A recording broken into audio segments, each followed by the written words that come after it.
পঞ্চায়তৰ গ্ৰামোন্নয়ন বিভাগৰ জৰিয়তে আমাৰ যিমানবোৰ সমষ্টি আছে প্ৰাৰম্ভিকভাৱে ইতিমধ্যে আমি 7টা সমষ্টি বিধানসভা সমষ্টি ভিত্তিক এইকাৰণে কৈছোঁ যে ব্লক ভিত্তিত এতিয়া মানে আমাৰ যিহেতু সময় নাই। মই সাধাৰণতে পূৰ্বতে প্ৰতিখন জিলাত বা জিলা পৰিষদৰ লগত মই পৰ্যালোচনা কৰিছিলোঁ।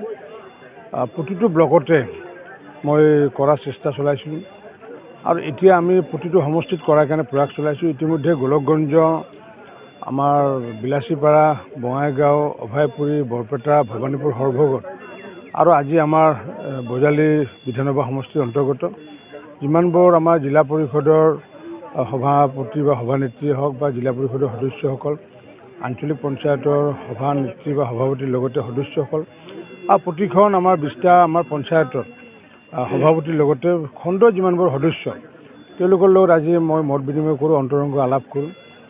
MGNREGA কামৰ ক্ষেত্ৰতে হওক বা তেওঁলোকে 15 ফাইনেন্স কামৰ ক্ষেত্ৰতে হওক বা কাম কাজ কৰাৰ ক্ষেত্ৰত আমাৰ বিভাগৰ সহযোগিতা কেনেকুৱা, বিডিঅ'ৰ সহযোগিতা কেনেকুৱা, পঞ্চায়তৰ সচিবৰ সহযোগিতা কেনেকুৱা, মুকলিমূৰীয়াকৈ আজি আলোচনা কৰি আমি যিখিনি সমস্যা আছিল সমাধান আজি কৰাৰ কাৰণে আজি প্ৰয়াস লৈছোঁ। আৰু এনেকুৱাকৈ মই ভাবোঁ যে ভাৰতবৰ্ষত চাগে এনেকুৱাকৈ আমি অসমতে প্ৰথম কৈছোঁ যে বিধানসভা ভিত্তিক একেবাৰে খণ্ড লেভেলৰ সদস্যসকলৰ লগত পূৰ্বতে এনেকুৱাকৈ ধৰণৰ কোনো মানে অন্তৰংগ আলাপ হোৱা নাই। আৰু মই ভাষণ দিয়াৰ পৰিৱৰ্তে প্ৰত্যেকজনৰ কথা পাতিছোঁ, প্ৰত্যেকটো মেম্বাৰৰ লগত কথা পাতিছোঁ।